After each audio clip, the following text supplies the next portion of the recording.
Welcome in to the Cover 5 podcast. I am your host, Jordan Vanek. You can find me over on Twitter at Jordan Vanek DFS. As always, I'm joined by my co-host at HiloFF over on Twitter. Hilo, we got a lot of weather games. We got a lot of, December football, some wins, some different things that are going to be coming up this weekend. Are you excited for this slate? I feel like pretty sure you're telling me that you're thrilled to be seeing how the field plays things. Oh, yeah. Again, I have not looked at ownership by the time we're recording this on Friday early afternoon. Typically, that's a Friday night, Saturday morning thing, but I have a fairly good feel for where I think the field is going to be going on the slate.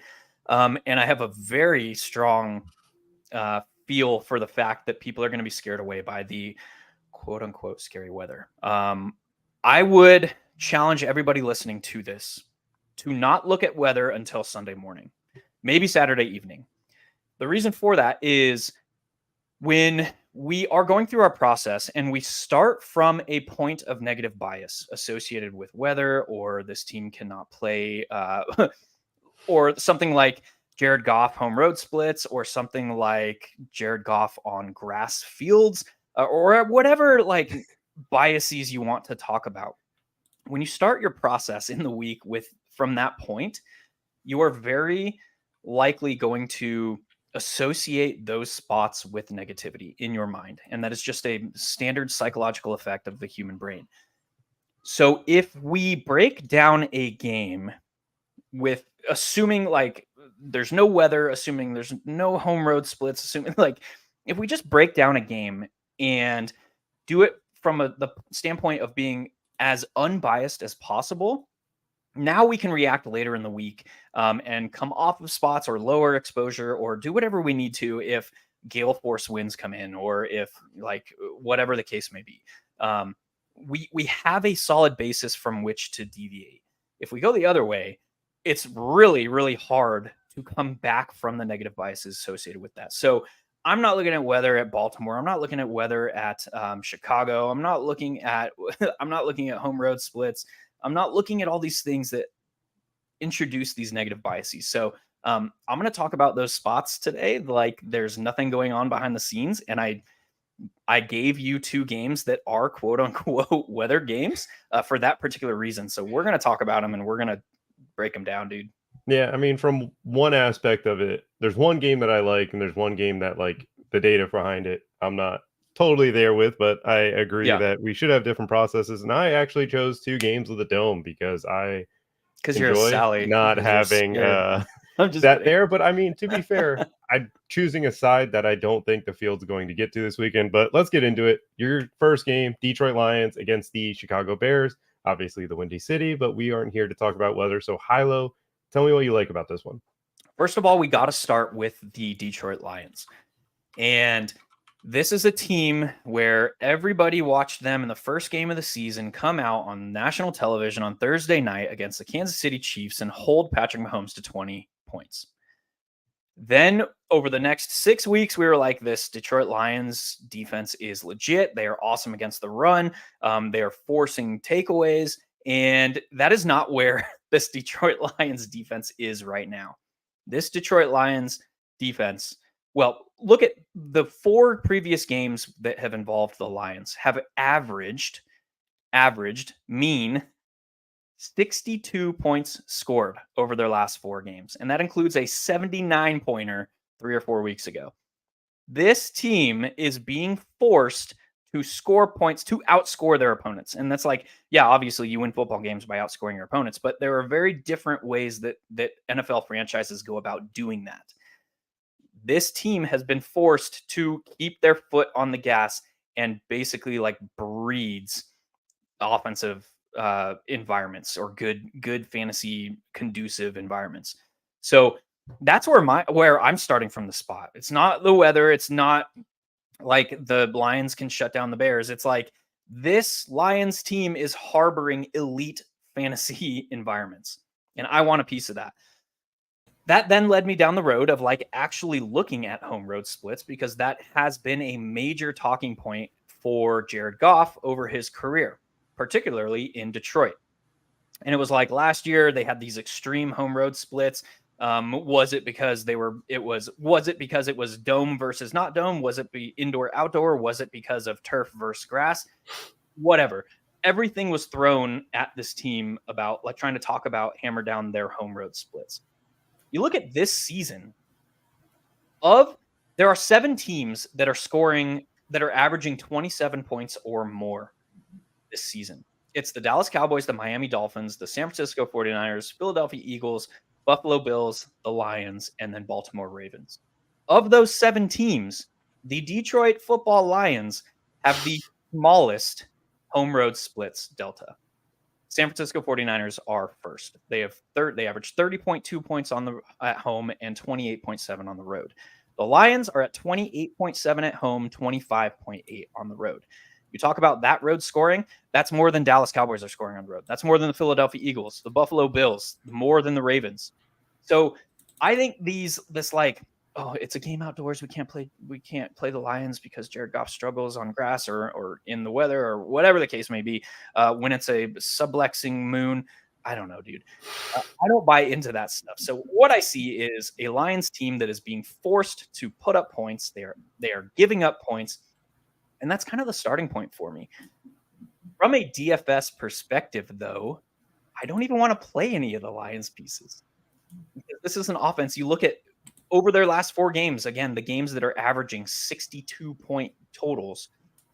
You look at those 4 games, Amon-Ra St. Brown has had exactly 1 instance of a GPP-worthy score.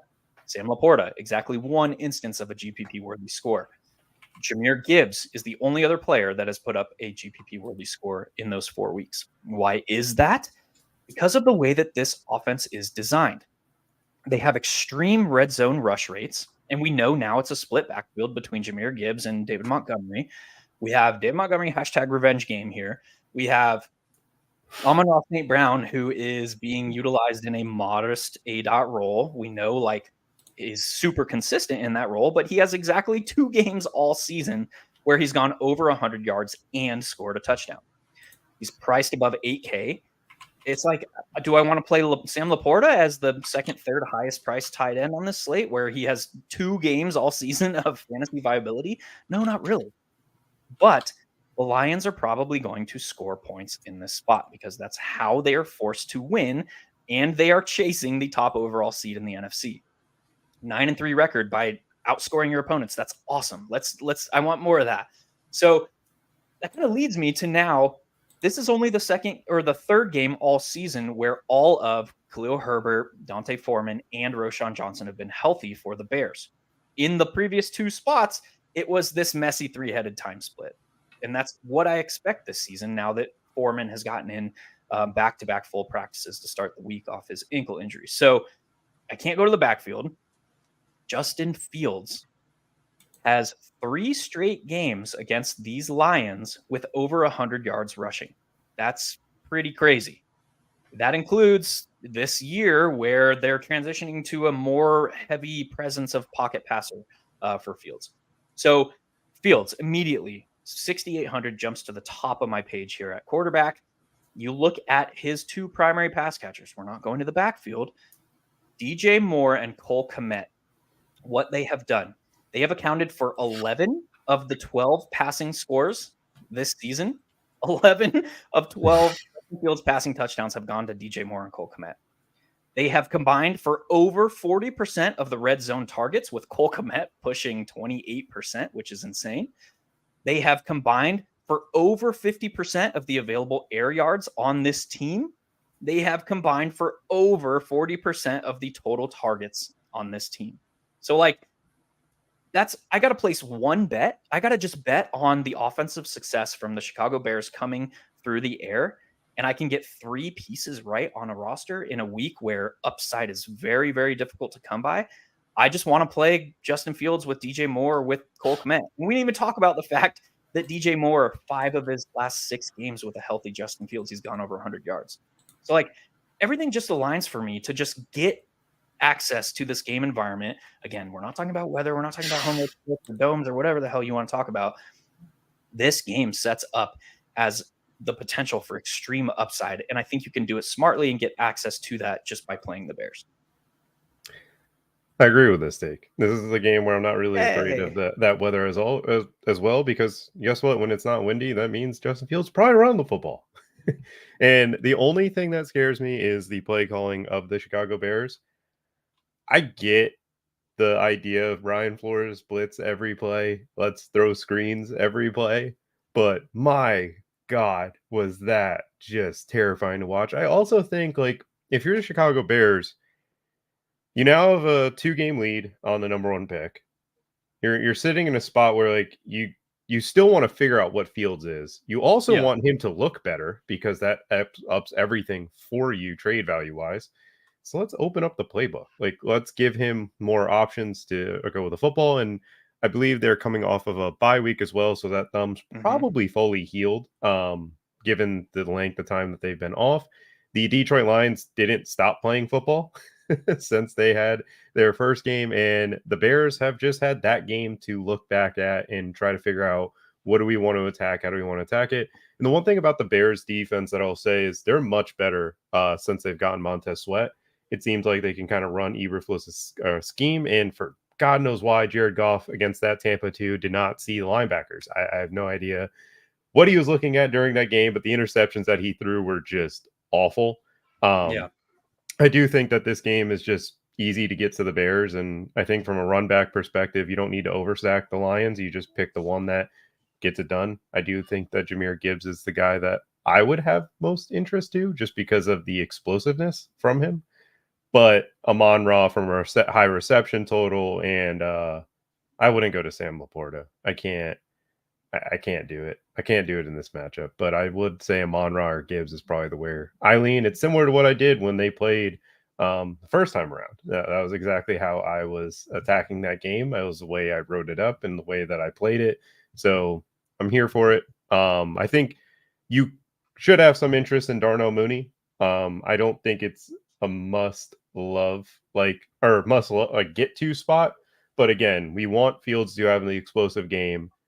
Down the field passing is a huge way to unlock it, as well as that combined rushing. If he gets a 300 performance, I think Darnell Mooney is going to have to be on the other end of a deep ball. Like, I think Cole Kmet could still be productive and score touchdowns and be a great piece of the lineup, but at 3,300, you should have some interest in Darnell Mooney, who has been better recently. Nothing crazy, but he's just a guy that we know is down the field, can get it done. And these Lions corners aren't very good. They're they're trying to run more man coverage right now, and it's just not really working. I Which is think great. I love it. yeah, it's one of those things that they rotate their linebackers too much. Jack Campbell shouldn't leave the field as often as he Yeah. does. And they also go this what's his face? He's like a thumper of a linebacker. He's not a coverage guy, and they put him in coverage Anzalone? so much. Not Anzalone, it's the other one. Caleb Barnes? I think it's or Oh, I think I forgot his name. Slipping my brain right now. But regardless, like, I love this game stack. I love the idea of it. yeah, Derek Um, Barnes. yeah, that's who it is. Derek Barnes, again, not a coverage guy, and they put him out and they put 3 linebackers out there. It's just a weird way they're running their scheme. I think that they should just Brian Branch in the middle of the field will be a huge impact player. He's been really good all season long, but DJ Moore will just play out wide and has the significant advantage on their boundary corner. So I like that game environment. I don't have much else to add. Do you anything else you'd like to say? No, I'm just not. I'm not going to be married to like a bring back. I'm just going to play the Bears. That's fair. You can definitely do that because Justin Fields can carry that upside. The game that I chose, again, dome game, Tampa Bay traveling to Atlanta to take on the Falcons. The first time these teams matched up, Bijan Robinson had a headache and just didn't play. Game Played plan one was, snap yeah, or he played one snap, got a carry in like overtime. It at was the like, end. At the end he, of the no, he was fourth playing. quarter. He was just out. It was weird stuff. Weird stuff It going was on weird. over there. It was malpractice by Arthur Smith, but this is the way I want to get to this game, and it's through Desmond Ritter. We're looking at these sub 6K quarterbacks, and look, everybody's going to be playing Jake Browning this week against the Yeah. Colts. People are going to play Baker against the Atlanta Falcons. I think Desmond Ritter sets up pretty well in this matchup, and the reason is Drake London is 4,600. Desmond Ritter also is a willing runner. He's someone that's not going to give you 100 yards rushing, but like we've seen him towards the red zone, scramble, get out of plays, and go and dive to that pylon and get in the end zone.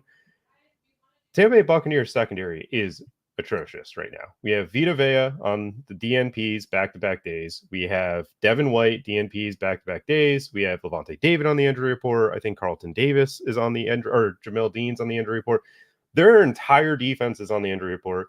You've talked about it all season. They're blitzing at a high rate and they are not getting home. So you're going to be playing a lot of one-on-one matchups. And look, the Atlanta Falcons are a team that don't throw the ball a lot. They don't throw the ball well when they throw the ball. Desmond Ridder averaged 10 yards per attempt the first time they played. He threw for 250. Like, it was not a lot of attempts, but it still was a high yardage total. They weren't able to consistently find the end zone, but I think these defenses, or I think this Tampa Bay defense right now is much worse than what it was. And at the end of the day, he's a 5K quarterback.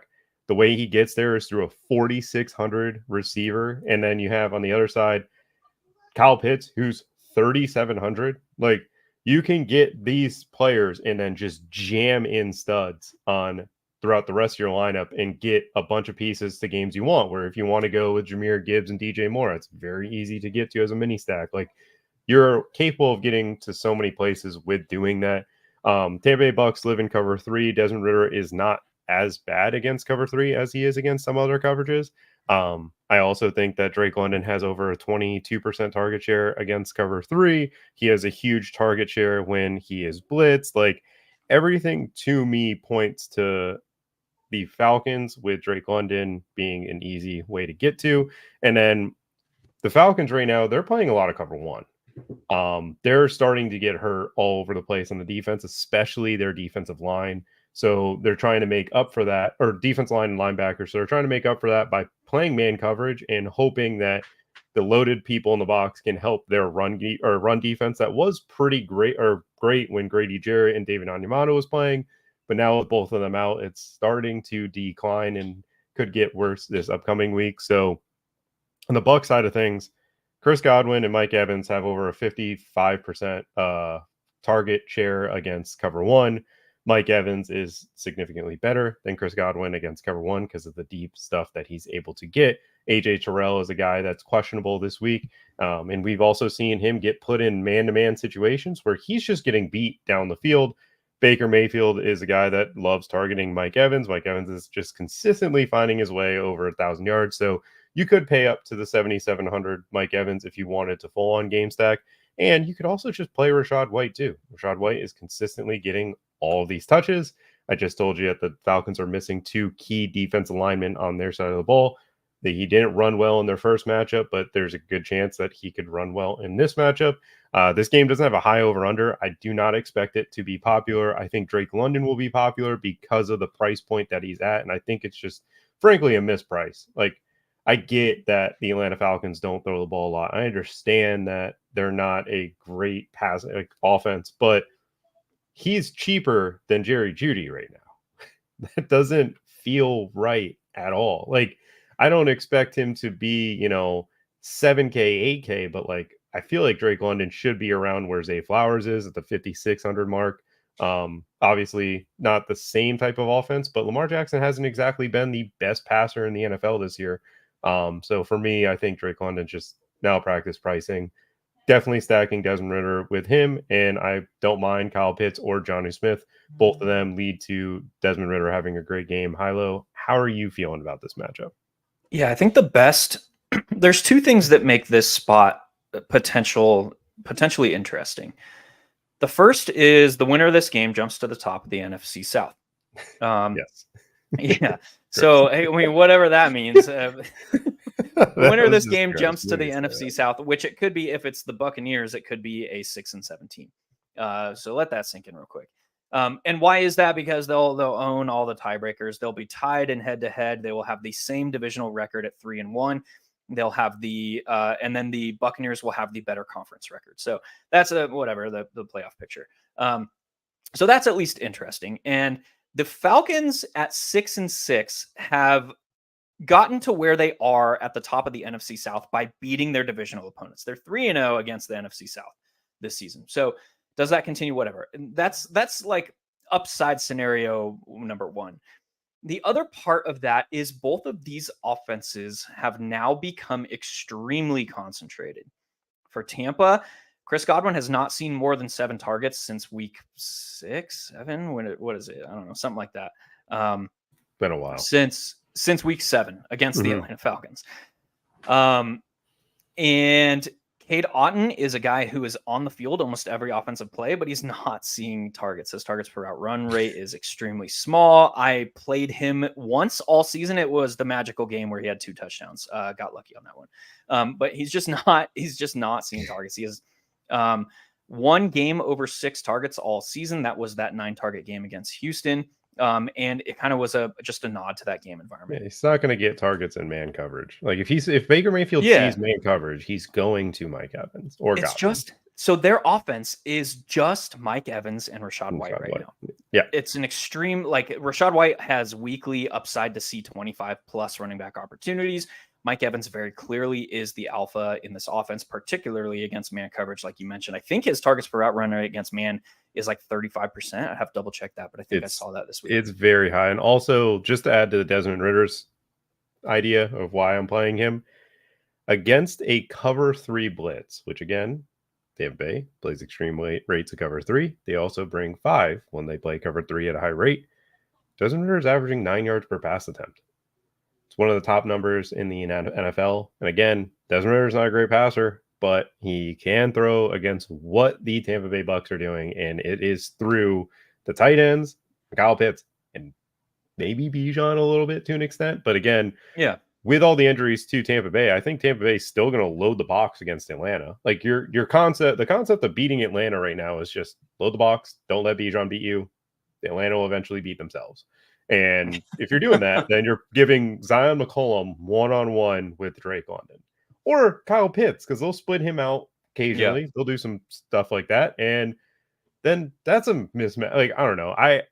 It's Jake Browning's chalk. And I think maybe I might be too high on Desmond Ridder, but I'm just staring at this matchup and I'm like, we're playing Jake Browning. I mean, Jesus. Yeah.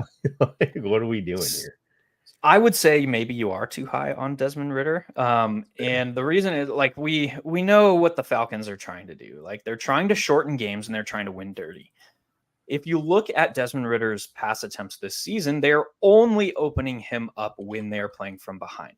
So that kind of it makes it easy to play this spot because we have 2 concentrated offenses and you have very known tendencies that are unlikely to change. If you're playing Desmond Ridder, I would pair him. I would skinny him, and it would be with with Drake London. That was weird. Yeah, Drake London, Mike Evans. Yeah, exactly. That's how you play this game. You need Mike Evans to push. And the other part of that is, like, the Tampa Bay Buccaneers are highly unlikely to do the heavy lifting early to push the game environment. So that kind of leaves this with a likeliest scenario where these teams are both playing dirty, trying to eke out a divisional win.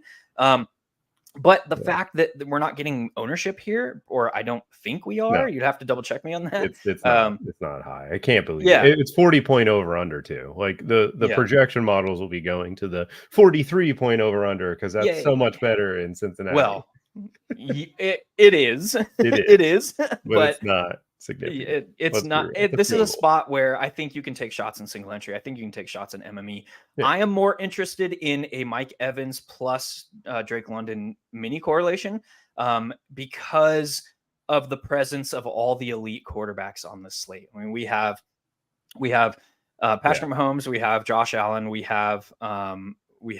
have Herbert, we have Lamar, we have Justin Fields. I'm not playing Herbert. He's in the discussion. No, he's not. No. Yes, I'm not playing him. Did you see I threw out a stat about CJ Stroud. We're not talking about him today, but CJ Stroud, when Tank Dell is not on the field, averages 7 yards per attempt. When he's on the field, he averages 9 yards per attempt. CJ Stroud is not a same quarterback without Tank Dell. So just fun fact, I am not playing CJ Stroud. Here's a fun fact. Jets have also shut down a lot of these defenses, and it's just nor here nor there. It's also supposed to pour. Stop it. No, we just got done talking about it is weather. Supposed to pour, though. Don't talk about weather, dude. It's Friday. Rain doesn't dictate passing. It's just the wind. Wind is more scary than rain. Like, I watched a snow game, Iowa State versus who was it? Iowa State was playing Kansas State.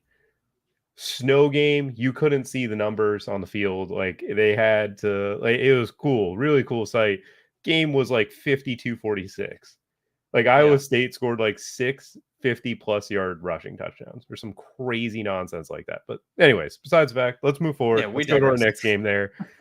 You're going to the weather game that I don't agree with. Stop it. The Los Angeles Rams are taking on the Baltimore Ravens. Hilo, what's your take on this game? Why do you love it so much? Why do you like to be wrong? I don't love it, but I don't expect Lamar Jackson to garner any ownership, and I don't think that the field is going to be on who should be viewed as the RB2 in Fantasyland right now in Kyron Williams. We've had we look at what the Ravens have done. They are quietly putting together an absolute powerhouse season. They're top 7 in scoring in the league. They are number 1 in points allowed per in the league.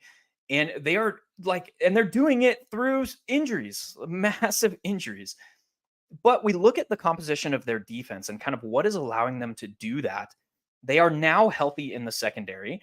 They are mixing in man coverage at they play around league average rates of man, but the way that they do it and the situations that they do it in is extremely difficult for opposing offensive coordinators to get a read on. And that's why they've been so disruptive. Not to mention all the talent they have in the back end, but they are, for the first time in the past 7-8 years, this team is better attacked on the ground. That has not happened in the past 7 or 8 years. Why is that? I mean, Michael Pierce is one of the better immovable objects nose tackles in the league. He's also been on the injury report every week since week 3 this season. He's struggling with toe stuff, with knee stuff, with ankle stuff, all kinds of stuff. So is that affecting his efficiency? Because how this defense operates, they're basically we know we have this mammoth of a man in the middle of the field, so we don't have to dedicate additional linebacker emphasis, we'll say, against the run. And that's kind of how they utilize these linebackers is they know that they can cheat up and plug the box in the running lanes, but they don't need to do that because of Michael Pierce. So yeah, the Ravens are league average in yards allowed per carry as opposed to being top 3 where they've just been living in. Kyron Williams has the second most valuable fantasy workload next to CMC. So all that comes together. I'm not going after any of the pass catching pieces. Cooper Kupp is not healthy or over the hill or whatever. He's just not it anymore, which is fine. Puka Nacua, although he is improving over his rookie season against man coverage, he's not there yet, really. Tutu Atwell does not have the role in this offense, although he was earlier in the season the man beater. So it's where do you go on the Rams? I'm just going to play Kyron Williams. And I will preface this discussion with Kyron Williams is okay as a one-off, but he is better played in conjunction with another, the members of the Ravens here. And the members of the Ravens, we talked about it. It's not Zay Flowers against zone. It's not Odell Beckham, who has almost a 30% target share against man this season, but it disappears against zone. The zone beater of this team has always been the tight end. Yes, it has been Mark Andrews, but Isaiah Likely is a very talented elite athlete tight end. We were all over him in best ball season. All it takes is an injury to Mark Andrews. Well, guess what? We're there. Why are we taking a 2-game sample and saying he can't do it now when earlier this season we were Isaiah Likely is elite if Andrews gets hurt? So I don't know, but all I know is the Rams have been extremely overperforming what we thought this defense was going to be coming into the season. And they've done that schematically because their talent outside of one freaking player is not good. I mean, we were laughing at this team coming into the season in best ball land where we were this team has 70% undrafted free agents and rookies on their defense. But look at what they've done. And it's they're schematically doing okay. And they're doing that via lots of cover 2, lots of cover 3, lots of prevent, forcing teams to march the field and hoping to generate some disruption in that. So that kind of aligns for me where I think there's paths, and this, we have to dive into coaching tendencies of the Ravens. And it's if the Ravens don't feel threatened, and it doesn't even have to be on the scoreboard, because we've seen against their 38-point win or 35-point win against the Lions this season, if they feel like their opposition can put up points against them, it doesn't even have to be like actually transpiring. If they feel like they are threatened from their opposition, they will keep their foot on the gas. If they think that they can just squeak out to an easy victory, that's when they'll take their foot off the gas, and they're not worried about moving the football, and they're not worried about overexposing downfield. But against Sean McVay, I have to think that this coaching staff is going to say this team could put up points. We might have to remain aggressive. And so that is why I'm interested in Lamar Jackson. And I think like we've seen it already once this season. Lamar Jackson had a 4-touchdown game in a blow-up spot where they kept their foot on the gas.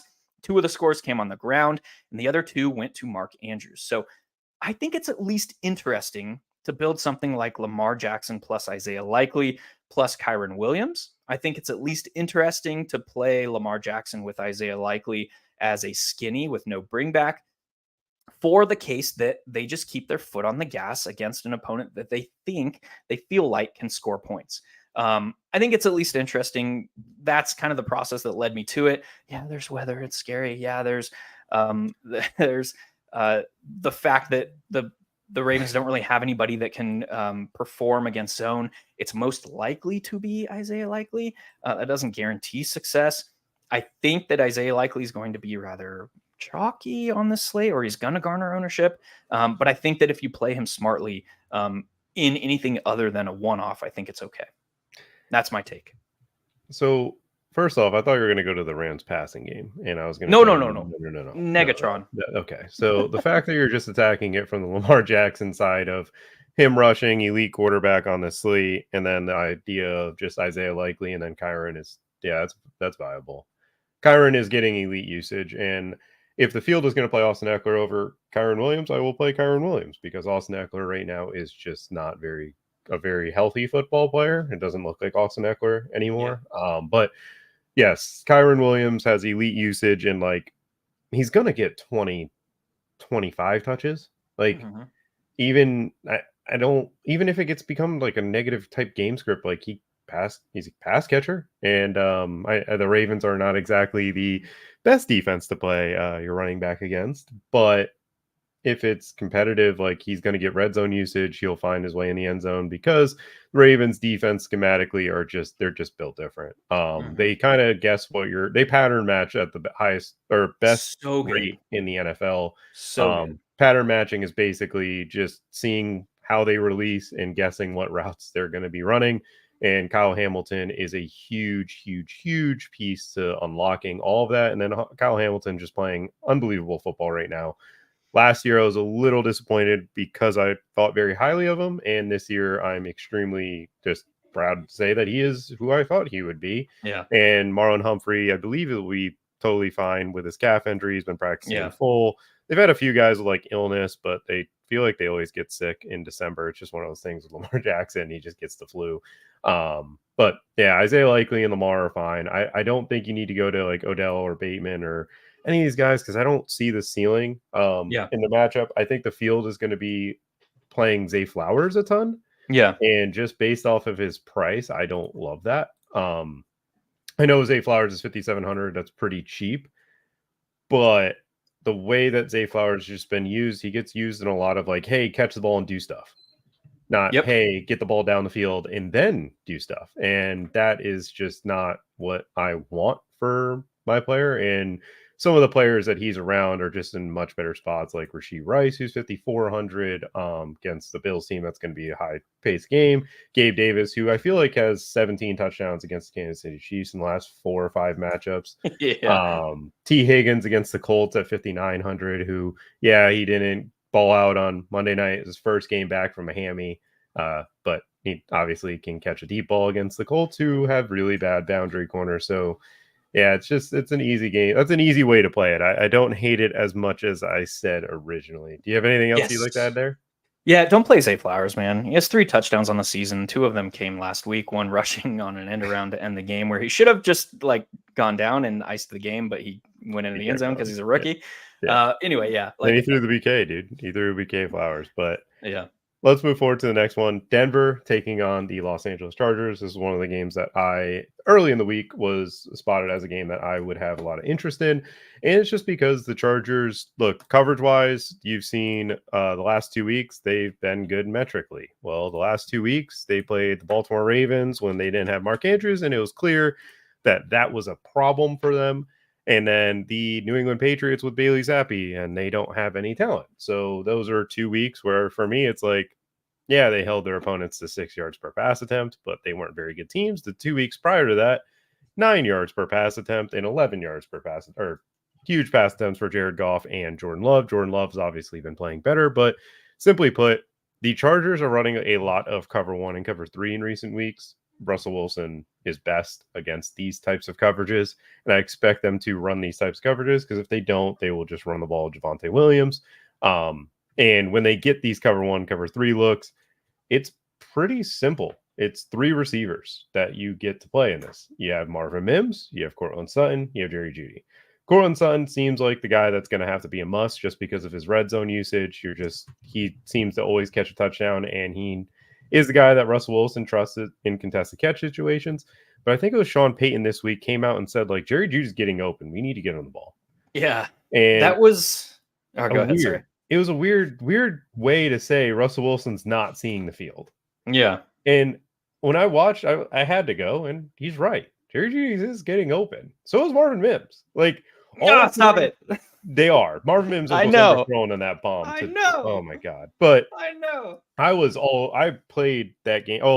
I played that game. I didn't play it correctly. I wish I got to more Nico Collins, because he was the guy that I was heavily on. But regardless, there's 3 receivers on this Denver team that I think can score 20 this weekend. I think the Chargers are a defense where they will give up the big play. They will put Michael Davis in these press man situations to do it. Just go be the only guy on an island. If he misses, Marvin Mims is gone. Like, Marvin Mims is gone. Jerry Jeudy's gone. Like, all these guys have the ability to get it done down the field. Russell Wilson's pretty popular. I was kind of disappointed to see the field was going there, but I still think it's chalk. That's totally fine. And then on the flip side of things, like, I think I'm just going to play Keenan Allen if I run it back. I don't think you need to force it. Again, Eckler is just not the same player. I wish he was. I wish that the guy that we saw before these ankle injuries was going to be coming out of that locker room, but it's just not who I see on film. He looks slow. Like, he just looks extremely, extremely slow. He had 14 carries for 18 yards against New England, 10 carries for 32 against Baltimore, and then he had 10 for 64 against Green Bay, which is phenomenal. But that Green Bay game, he should have had a 55-yard touchdown, but he can only run 12 or 13 miles an hour. Yeah, that was bad. I know people at the pickleball courts that might be able to keep up with his speed over there down here in South Florida. And it's like, I don't like what I'm watching there, so I don't really think I want to pay up to the $7K price tag. And again, me and you have talked about Keenan Allen all year. Like, Keenan Allen doesn't need to be ran back because he's 8,600 for some reason. Yeah. It's just too pricey. Like, I think the fact that he's 1,000 more than Jamar Chase is a travesty. I don't understand that one bit. So Russell Wilson doubles are viable without really running it back. And this one, it's not something that I usually recommend, but just the pricing of the Chargers, the way they operate, like, if you want to go with a cheap run back, this dude's had too many opportunities to not catch the football. Don't say it. I'm not going to play him. Don't say it. You really need to. If you need to see an LAC in your lineup and you just don't want to play Keenan Allen, it's that dude. You know. Nope. Quentin. No. Johnston. Nope. It's gross. It's totally gross. It's not good. What? I'm not saying it's good. I'm saying that if you absolutely have to play someone from this game, if you want to, it's him at 4K. The most interesting piece from this game, and we might not even get it because his 21-day practice window was activated, but he's only gotten in Josh Palmer. Yeah. If Josh Palmer was playing, then I'd play him. Yes. Yeah. Don't get me wrong. If Josh Palmer was playing, I would just play him and just pray that he's fully healthy in this game environment. But no, Quentin Johnston to me is just, if Josh Palmer is completely out, then yes, I'm gonna hope he catches it. It's hit him in the face a few times, but I think this time he might have learned. I don't know. No, Um, no, it's, I'm not it's doing not it. pretty. I mean, You can't make me. the fact that Quentin Johnson is 600 less than Drake London, who is the absolute number one receiver in his, like, oh my God, that's so frustrating. Yeah. But anywho, yes, doubling Russell Wilson. I think it's viable with Jerry Jeudy and Sutton. I think it's viable with Sutton and Marvin Mims. Like, play it any of those two. Sutton feels like a force because I think he gets the touchdowns. But if we're relying solely on the big play for Russell Wilson, then it can easily be Jerry Jeudy and Marvin Mims in this matchup. Like, both of them will have the opportunity to get it done. I hope they stop throwing bubble screens to Marvin Mims. That's the one thing Yeah, that's what the hell, aggravating man? me so much in this You offense. have this elite athlete who is a 4-3 barn burner, and you're throwing screens. Get this man out in the open field, dude. Golly. Yeah, Anyway. it's there's another guy that we're about to talk about that's in the exact same thing. Do you have anything to add to this one? Yeah, I think I am not going to Russell Wilson. I don't think you have to He's like at popular. ownership, dude. Yeah, He's at popular. ownership. No, Come I on. know. I'm just saying that he's a good Yes. play from a raw point total perspective, and ownership is lying. They're Is he lying. though? Is he? Huh? He has one game over 22 fantasy points this season. No, I know. Well, dude, the Chargers are a really bad defense. I don't care what they've done the last 2 weeks. Which means if we take into account the tendencies that we've seen from Sean Payton, like it means that we're probably going to see a higher rate of balanced offense. So to me, like I don't want to go to Russ here. I think that you can play pieces from this game because it's the overlooked game in the afternoon portion of the slate, which is always valuable.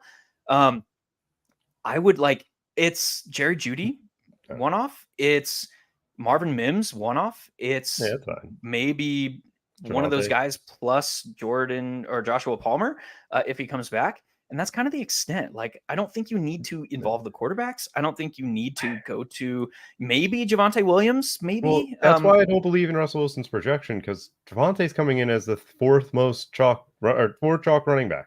It's like, yeah. Are we really going to have the Denver offense have the top four in running back rostership and top quarterback? I don't know. And then the receivers for some reason aren't projected significantly. Like they're not getting a ton of love. It doesn't make sense. Again, I agree that it's not the play that I love. I like the Desmond Ritter side more with a straight face. I said that. That didn't feel good. Who are you, dude? But this is just the truth. Like, if Desmond Ritter is not going to get played and he's 5K and his best receiver is 4,600 and his tight end's 3,700, like it's really simple. Like if he I don't know, it just screams that these two guys are getting the ball. They have the advantage and everything is about that game is just not being played. It's a dome. It's easy to see his explosives. And again, I know Arthur Smith doesn't, they love to bleed clock and stuff. This feels like Tampa Bay, Atlanta last year. That's the way because Panthers secondary was awful at this point in the season. And, you mean Carolina, Tampa Bay? Sorry, no, Carolina, Atlanta last year. The PJ Walker game with DJ Moore, that type of environment. Like Atlanta's beat up on defense, Tampa Bay's beat up on defense, and nobody's getting to it because of the fact that it's Desmond Ritter. That's ugly. But the Panthers and Falcons was a shootout with PJ Walker. I actually watched Osimo take down the single entry or double spy that I was in because the dude played PJ Walker, Foreman, DJ Moore, what's his name? Drake London and Kyle Pitts in this game. It was really gross. It was a really gross lineup, but it won because it was a shootout. So for me, again, I don't mind doubling Russell Wilson if you do it. I think there's paths where they can have a GPP winning score. I'm interested to see what their ownership actually comes in at. But let's move forward to what I think it will be the chalk game of the week. The Buffalo Bills are taking on the Kansas City Chiefs. Hit me with it, Hilo. What do you think? I think that this game probably has. I mean, and if we take projections and if we take them at face value as median, we should not come as a surprise that this game has equal chances of failing to reach its game total than it does of going over it. Both of these defenses are now top 5 in points allowed per game. That has not been the case when these quarterbacks have met in previous seasons. We also have Steve Spagnuolo's defense, who is playing at an elite level, and they have more variability to the way that they're approaching off or defensive game plans than they have had in the past. And we've seen games where they have utilized their top corner in man coverage at a high rate and then shedded additional help over the top to the secondary option. We've seen games where they've just played this like mega prevent style and high rates of cover 2 and cover 3 and just said, we're going to force you to march the field and beat us. There's been some variability to their defense this season. And for the first time, like in the Patrick Mahomes era, like they're being successful at that. We've seen it like, yeah, Patrick Mahomes' efficiency is down, but a lot of that is like they haven't needed to come out and ensure that they score points, to that discussion that we had earlier about the Detroit Lions, where they are forced to like, we have to score points to win. This Chiefs team is not in that discussion. They are also generating pressure at an elite rate. They're second in pressure this season. They're blitzing at a top 5 rate. They're doing a lot of things that Spagnuolo's defense has not necessarily been known for over his career, but they're able to take those liberties because they're not like, we can't be successful on defense, so we have to like be aggressive. They're taking those liberties because they actually have the components to like be successful at it this year. In the past, it was like, yeah, Spags is going to design up these unique blitzes because we have to generate a turnover because our defense sucks and they're giving up yards. This year, it's like, we're just going to be disruptive in weird, unique ways. On the other side of that, it's like the Bills are a different team, obviously, than over the past 2 weeks than they have been in the past. The most interesting piece to me from this game is actually James Cook. We have Isaiah Pacheco, who didn't practice again this week. Is the field going to go to Jerick McKinnon and see him as a value piece? I don't know. But you look at like James Cook, how he's been utilized since they shit canned their offensive coordinator. Elite range, bros. Like this is like, it's not Kyron Williams range, but it's like, this dude has been a focal point of this offense. He has seen 21 running back opportunities and 23 running back opportunities, most notably seeing 11 targets over the past 2 weeks. Against this dynamic Kansas City Chiefs defense that we expect them to play high rates of zone, they could roll island corner game over to Stephon Diggs. I don't think they're going to do that in the spot. But when you look at like how they align with this matchup, I would expect a high rate of emphasis on James Cook. They want to keep their defense on their heels. That will open up the pass. And when the Kansas City Chiefs bring pressure, James Cook is the outlet. So a lot of that aligns, and it's a different composition of this team. In the past, it was like, if the Bills are playing a team that they expect to be blitzing or generating pressure, it's a Stephon Diggs game. They're just going to run him and get him the ball at 7-8 yards down the field, and he's going to see double-digit targets. That's not necessarily the case anymore because they have Dalton Kincaid, who can be an outlet within the first 5 yards of line of scrimmage. They now have James Cook, who can kind of be that outlet. We have Dawson Knox, who's probably coming back to this game. Are they going to go back to heavy rates of 12 personnel that they had with Ken Dorsey? I don't know. That's a lot of guesstimation and guesswork.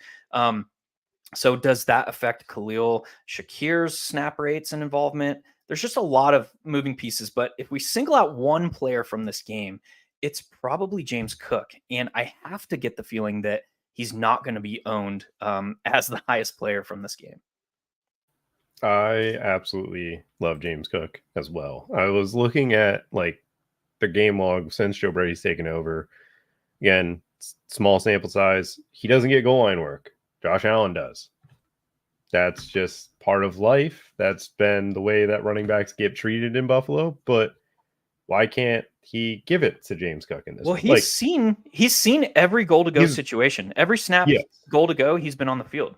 Yes, Josh Allen just got in the rushing touchdowns. Yeah, Josh Allen just keeps it. Like, there's no reason that he can't just, here you go, and James Cook be able to score. The biggest thing to this game that I'm very, very intrigued with is what linebackers does Spags have available? that's going to be a huge impact. I know Nick Bolton might be coming back from IR from his wrist injury, I believe he broke. Drew Tranquil got concussed. When they lost Drew Tranquil, they did not have a presence over the middle of the field. They did not have the bodies to actually run what Spags wanted to, and that is why the Packers were able to pretty much control that game. They like controlled it through from start to finish at that point. So if we don't see Nick Bolton and you're Joe Brady and you have James Cook and you have a guy that route runner, he can do it. Like this matchup wouldn't if Nick Bolton doesn't go out there, even if he does, he hasn't played in quite some time. I think James Cook can have a game where he has like 80, 90 receiving yards. Like a wheel route. Like we saw Ty Johnson catch a wheel route against the Jets first week that Joe Brady got play calling. Like we've seen Joe Brady implement this like passing game with the running back because guess what? When he was at LSU, Clyde Edwards-Helaire became a first round pick because of his passing game work. We go to the Panthers. Christian McCaffrey caught a pass every game, but Christian McCaffrey obviously very, very, very talented. Not trying to compare James Cook to that. However, we do see that he's giving him 20 plus touches a game or opportunities. Like if he's going to give him 20 opportunities and he's 6K in a matchup that people are going to be playing the Diggs, people are going to be playing Kelsey. Like I like James Cook minied with Rashee Rice. I like James Cook minied with Travis Kelsey. The Bills have not played this Chiefs team without Matt Milano and Tremaine Edmonds, and Kelsey has killed them with those guys in the lineup. I think Kelsey's going to destroy. Kelsey could just post a huge, huge score at the tight end position to dominate this upcoming weekend. Yeah, which, again, you get that's Kelsey. That I like. You get Kelsey against nickel. Like you play that. He's going to be fine. I mean, Isaiah Pacheco's DNPs in 3 straight days, I believe. Mm-hmm. So now we know the Chiefs are going to just operate in this. We're passing like we're not going to be running it with CAH and Jerick McKinnon. I think is if he's back from his hamstring injury, and it's like Chiefs offense isn't what it used to be. Simple. They have 2 guys outside of Kelsey running over 60% of the routes. I think this rotation at receiver is just killing them. I think Rashee Rice needs to be on the field full time, and I think Travis Kelsey needs to be on the field full time. That's their best pathway to scoring points. And yeah, I'm with you on the way that the play of the game is James Cook plus one of Rashee Rice or Travis Kelsey. I am not trying to get to the Josh Allen side of things. Gabe Davis is somewhat interesting. If he can catch a deep one, but since they've gone 3 receivers, his target share is, I think, the lowest out of the team because he's competing with more receivers who get open. Yeah. And he's nowhere near as efficient. Also, Diggs, since Joe Brady's taken over, is averaging 1.2 yards per route. That's pretty depressing. That's not good. They have 5 guys with over a 10% target share. The offense is just very spread right now, and it's, Pacheco just got ruled out. Pacheco's ruled out. So now you have the cheap running backs of the Chiefs who people are probably going to be going towards. People are not going to be going to James Cook in this game. Yep. And that's fantastic. That's a shield, natural shield for Cook. Yeah, it's easy because you're not going to go 2 running backs. Yeah, Clyde Edwards-Helaire is 4,200. I think Jerick McKinnon's around that price. Don't remember. 48. Yeah, 48. So yeah, people are going to be playing that over him. Which is fine. I mean, play it. That's totally okay with me. I don't really have interest in these quarterbacks at their price because I just don't think Mahomes has the talent around him to carry the 7,900 price tag, and it all funnels through Travis Kelsey anyways. So playing James Cook and Travis Kelsey will get you Patrick Mahomes' point total. So I think that's all I've got to say about that one. Do you have anything else? Is Taylor Swift going to be at the game? I think so. No, she's still doing her tour, man. I don't know. But I think it was week 14 that she was the first chance she could come back. I don't know. I thought she came back last week. Oh, maybe that was it. I don't know. I mean, he had 81 yards against your Packers, but it didn't matter because your Packers are winning and now they're a playoff team. Let's go. Hilo, who's your favorite value? My favorite value. Oh man, I didn't prepare for this. Damn it. Hold on, I'll get there. Not that hard. There's one that was the same last week. You're allowed to pick him this week. No, I don't want to. You don't want to pick Zach Moss? All right, fine. I'll take Zach Moss. He is the top value. He there were, disappointed, but I'm still going to him. dude, there were so many victory laps last week on Zach Moss. Like, oh, I faded Zach Moss. Fuck yeah. We have to realize this man played 94% of the No, I'm offensive not, snaps. dude. You can't And victory lap Zach Moss. I don't no, think you can because he got everything you wanted. He exactly. just He didn't score, which is which is okay. whatever. You want to victory lap the variance. Good job. Like, yes, play Zach Moss. Play him with James Cook. Jamar Chase. Play Play with him with James Cook. James Cook. Yeah, James Cook's also going to be a pivot off of him too. I mean, I'm going to play him, but play I'm them just together. saying, Yeah, that's play them awesome. together. That's Yeah. fantastic. But all right, I'll take Zach Moss. Okay, I'm going to Drake London. Didn't mean to just lead you into a running back, but Drake London, Nope. 4,600 is just way too cheap. I don't get it. I'm not a fan of the fact that he is that cheap. I just don't understand why he is the way he is there. It doesn't make any sense to me, and I will be probably locking him. Like, that's probably the lock receiver for me on the entire slate. I don't care how high owned he ends up being. It's just easy for me to get there. Hilo, who is your slate breaker? It's a stack, dude. It is Justin Fields, DJ Moore, Cole Kmet. That's interesting. I like it. Every opportunity to just wreck this slate. I really like that. That's a really good take. I think that's a very intriguing stack. For me, it's Jamar Chase at 7,600. We're just Colts don't have boundary corners. We saw the way that he was used in that game. That's their path to victory. And it's their game plan. I'm actually very impressed with Zach Taylor because he adapted something that like I would do against the computer in Madden. And he kept throwing like drags, bubble screens, tunnel screens. Like Jamar Chase started out the game with 5 catches for 3 yards. No, dude, and it was his first 3 catches, he had 3 yards. It was awesome. And that's what it was like, hey, this is how we're getting this guy the ball. And then the Jaguars stepped up. And once they stepped up, he just threw the go. And it was just really easy. Jake Browning was a very productive quarterback in college, so I'm not very surprised that he is capable of throwing a football. He is not Tim Boyle, but I'm not playing the Jake Browning chalk. I will be playing Jamar Chase, though. The Colts are just bad on the boundary. They've been pretty bad all season long when they've played elite players. T. Higgins, I have some interest in as well. Both of them are the run backs for the Zach Moss chalk, and chalk that I'm willing to eat because, again, I will be playing Desmond Ridder. So how do I get to Jamar Chase, Zach Moss, James Cook, Travis Kelce? By playing Desmond Ridder. It's a really, really simple formula for me, and it's one that I will be playing this upcoming weekend. Hilo, do you have anything else you'd like to add before we end this one? Yeah, that game, we talk about like we're starting to get into the point of the season where we're talking a lot about like playoff implications. That Colts and Bengals, that is a must win for the Cincinnati Bengals.